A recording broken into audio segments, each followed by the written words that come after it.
Ang susunod na programa ay rated PG. Ito ay nangangailangan ng patnubay at gabay ng magulang para sa mga batang manonood. Ang aking tanak sana sa lahat ng hiling, sa hirap man magkasaya.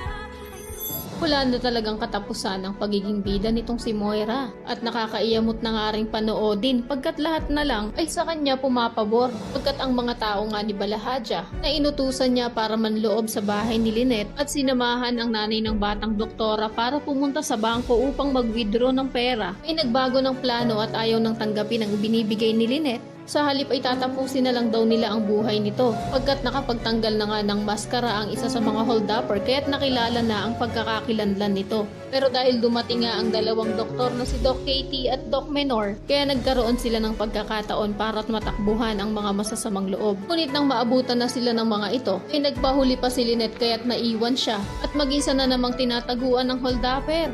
Makaligtas pa kaya itong nanay ng batang doktora? Sa kabilang banda, todo bilin si Moira kay Zoe na bantayan daw ng maigi si Lolo Pepe at kapag sinubukan nga daw ng matanda na tumakas, ay huwag daw siya magdalawang isip na barilin ito. Talagang tinuturuan niya ang anak niya na maging demonyita rin katulad niya at maging isang legit din na kriminal. Wala na talagang pag-asang magbago pa itong si Moira. Kampante nga rin kasi ang bruha na meron naman siyang 30 million pesos dahil sa parte niya sa ransom money na ibinigay ni Robert. Kaya naman nagdidiwa nga silang dalawa lalo na si Balahadja dahil instant yaman ang loko. At kahit nga hindi na siya maging sunod-sunuran kay Moira ay hindi naman na niya ito kailangan. Ngunit hindi naman kaya inisahan lang din sila ng mga tanyag. At hindi talaga pera ang laman ng bag na dala-dala ni RJ na kinuha ni Balahadja. Kaya naman kung isa ka rin sa mga nagnanais na sana naman ay mga ordinaryong papel lang ang laman ng bag ni RJ at hindi talaga mga pera, ay pakiclick naman ang like at subscribe button. Maaari ka rin mag-iwan ng komento sa ibaba para sa iyong mga saloobin at suggestion.